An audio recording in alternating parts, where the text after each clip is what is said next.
लेनी चाहिए। मोहन भागवत के साथ में मेरा बदला अभी बाकी है।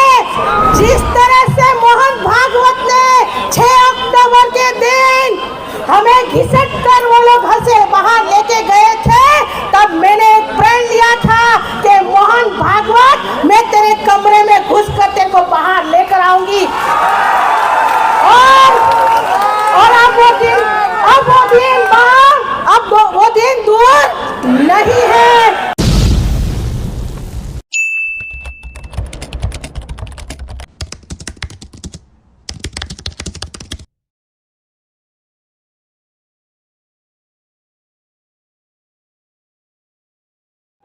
धन्यवाद संचालक महोदय।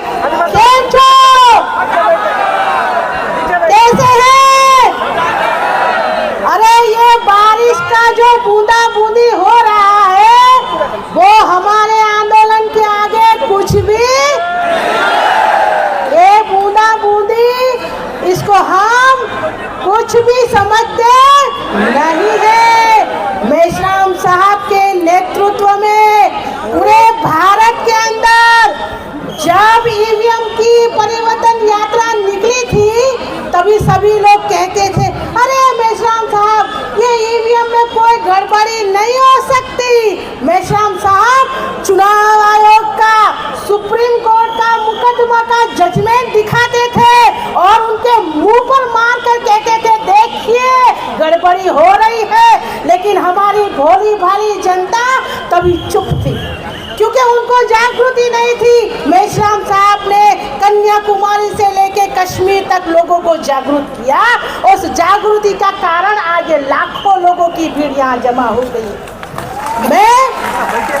मैं आप लोगों को सभी को कहना चाहती हूँ, जिस तरह से ज्योतिबा फुले कहते थे हमारे लोगों को कि मेरे भोले भाले लोग, मेरे शूद्र अति शूद्र लोग, जब तक भारत के अंदर अंग्रेज है आजादी ले लो, नहीं तो ये भट्ट लोग आपको आजाद होने देने वाले नहीं है। तो मैं अपने इस मंच से कहना चाहती हूँ कि मेरे भोले भाले नहीं लेकिन मेरे जागरूक लोग, आज मैं आपको कहना चाहती हूँ, इस मंच से कहना चाहती हूँ कि जब तक मेश्राम साहब है हमें भी आजादी ले लेनी चाहिए।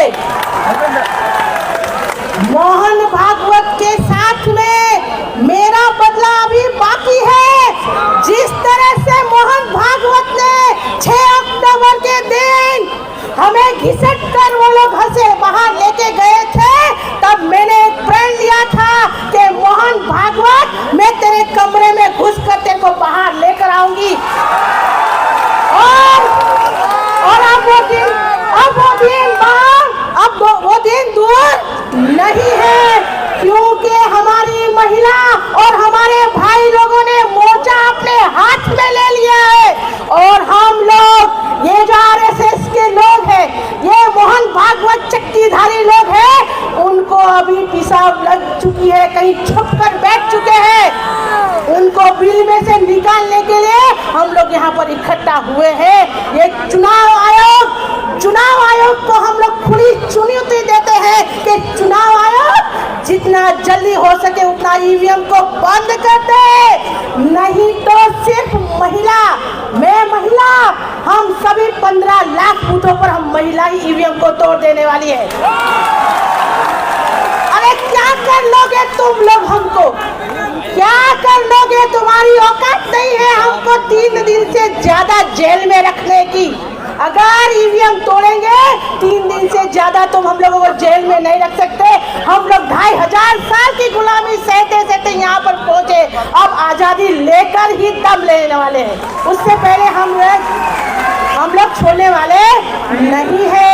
आप सभी लोग यहाँ पर इस बूंदा बूंदी में, इस जोशों के साथ में आप यहाँ पर इकट्ठा हुए, उतने ही जोश के साथ में घर पर जाकर बुद्ध को तैयार करोगे और बुद्ध को तैयार करके युद्ध को भी तैयार करोगे। अब हमारे बाबा साहब आम्बेडकर ने जो सपना देखा था शासन करती जमात बनने का, वो शासन करती जमात हम 24 में बनकर दिखाएंगे और दिल्ली में हम लोग राज करेंगे। आप लोगों ने मुझे सुना, इसलिए धन्यवाद। 85 बोल 85 रोजी रोटी दे न सके जो शिक्षा रोजगार दे न सके जो सरकार निकम्मी है वो सरकार हम बदल के रहेंगे। इन आरएसएस और बीजेपी की सरकार को हम रहने नहीं देंगे। आप लोग ये प्रयत्न करेंगे। आप लोगों ने मुझे सुना, इसलिए धन्यवाद। जय भीम, जय मूल निवासी। बहुत बहुत धन्यवाद।